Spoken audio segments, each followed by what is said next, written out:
Hey guys, Dr. J here. Back in the mask. Womp, womp, womp. Okay, so today we're going to have a short lecture before we take our quiz, and we'll take this quiz in pairs. Okay, so you'll have a partner for this quiz, and I'll explain that at the beginning of class. Obviously, if you're absent and you want to turn this in, you may do so separately. But what you're going to turn in today are two things. Okay, so here are my notes. So you're going to turn in a picture of your notes.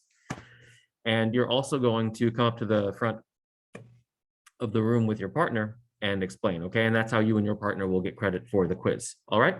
And so I just need one copy turned in from one of you. You come up together, you explain correctly, and then you both get the good grade, okay? That's how it works. If you're at home on your own and you want to turn in your own copy and then explain to me when you come back, that's fine. All right, so let's rock and roll. Let me get the whiteboard up. Okay, so today's lecture is called the Friction and Weight Quiz Lecture. And the first definition we'll learn is that weight is the product of mass and gravitational acceleration. All right, so we'll draw that out and look at some examples in equation format. Okay, so we know that force equals mass times acceleration. And so the force of gravity equals mass times little g, which is gravitational acceleration, okay? And another word for force of gravity is just weight. All right, weight, okay? And then this guy is gravitational acceleration.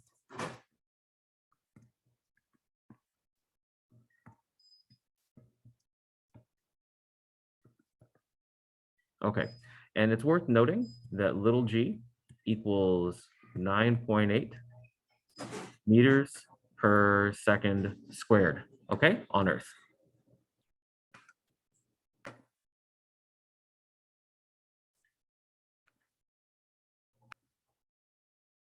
Okay, so here's our first example. So what is the weight in newtons of an 1100 kilogram convertible? Okay, so we start with the force of gravity being equal to mass times gravitational acceleration. So we start with our mass, that's 1100 kilograms, and we multiply it by gravitational acceleration, that's 9.8 meters per second squared. And then that just gives us 10,780 newtons, okay? So mass value, gravitation, okay? Multiplication gives us 10,780 newtons, all right? So let's do one more example.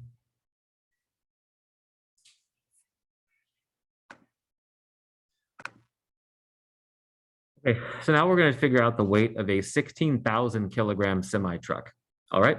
So I used red here just to, illustrate that we've got a new example, right? So let's just go through this one. Force of gravity equals mass times gravitational acceleration, which equals 16,000 kilograms times 9.8 meters per second squared, which is going to give us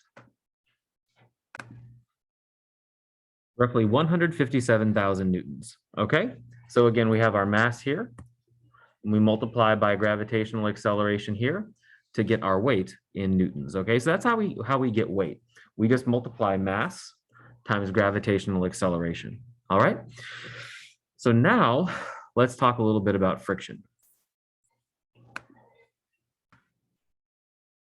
Okay, so we know that friction opposes the sliding motion along, and I'll fix that A, along two contacting surfaces, okay? Two contacting surfaces. And so let's see how to handle that or calculate frictional forces mathematically.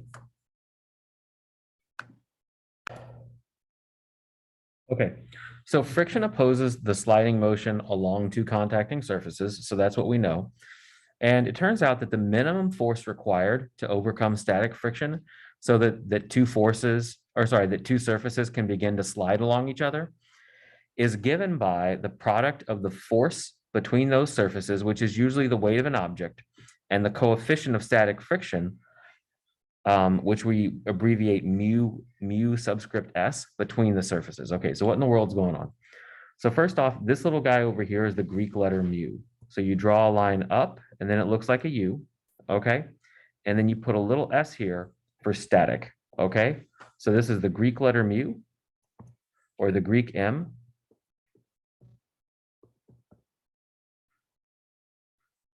Okay, the Greek letter mu. And this is this little subscript s stands for static. Okay, so this is the coefficient of static friction. Okay, so so what in the world's going on here? What's an example? All right, so let's take a look, because this definition, which you do need to put in your notes, sounds confusing. It's really quite easy to handle this all mathematically. Okay, so our question is, how much force is required to push, that means sliding, not rolling, a car on dry concrete? Okay, and so our car will be the 1100 kilogram convertible that we discussed in a previous example. And our coefficient of static friction, and this is the coefficient of static friction for rubber and concrete, okay, is 0.90. All right, so the first thing that we have to do is find the weight of the car. So we've already done this, but we'll do it again. So that means mass times acceleration, in this case, of course, gravitational acceleration, which equals, okay, so 10,780 newtons. Okay, if we multiply the mass times gravitational acceleration, we get 10,780 newtons. That's the weight. Okay, that's the weight. All right. And the minimum amount of force that we require to move anything against friction, okay, is equal to the weight times the coefficient of friction between those two surfaces. All right, so force of gravity times mu static, okay, that's going to be equal to 10,780 newtons times, and the coefficient of friction is unitless, so 0.90, and that's going to give us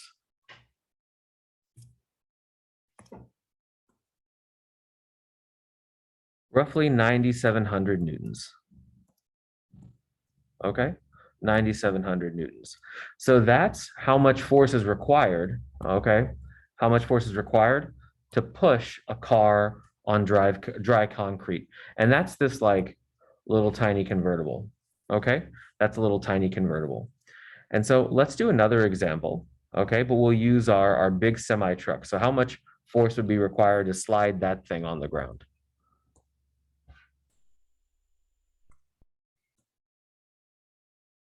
Okay, so here's our new question. How much force is required to push that sliding, not rolling, a semi truck on asphalt? So if you had to push a truck, right, on asphalt, and asphalt is like black pavement, okay? It's that black pavement, it's not concrete.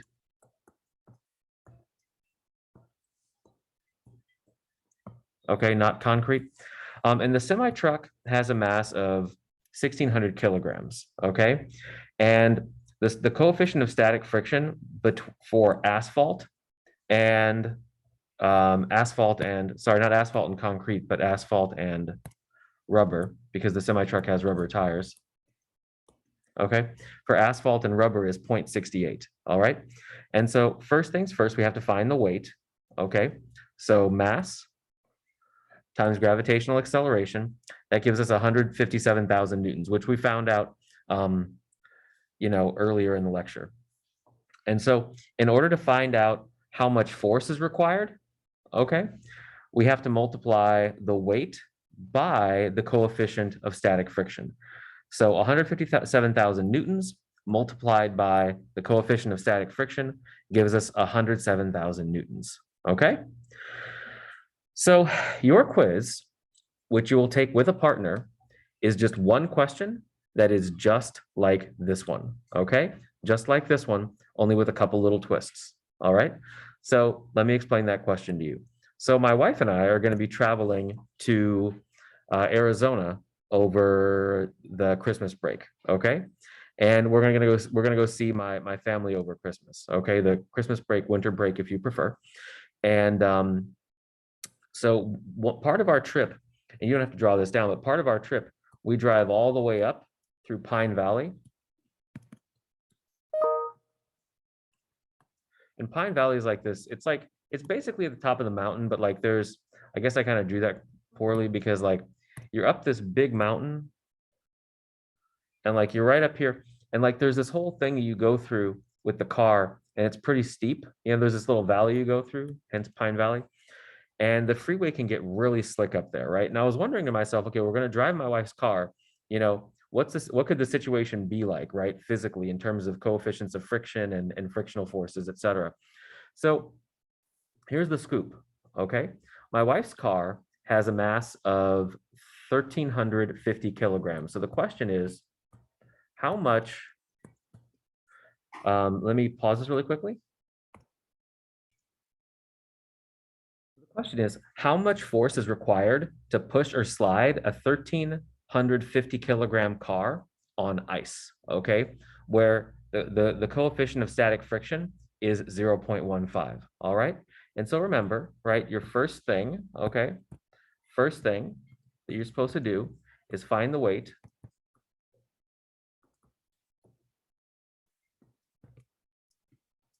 okay, of the car. Okay, find the weight of the car. And you're going to use force of gravity equals mass times gravitational acceleration. Okay. And then 2,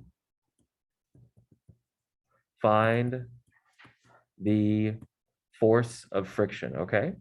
Which equals weight times, okay, mu static. All right. So that's your quiz question. One of you is going to be in charge of writing all of this down and uploading it. The other person will be responsible for explaining, okay? But you both need to be familiar with the document and the explanation when you come to see me, okay? And if one of you clearly doesn't understand what's going on, I can't give you the credit, all right? So as always, good luck, and may all the forces be with you.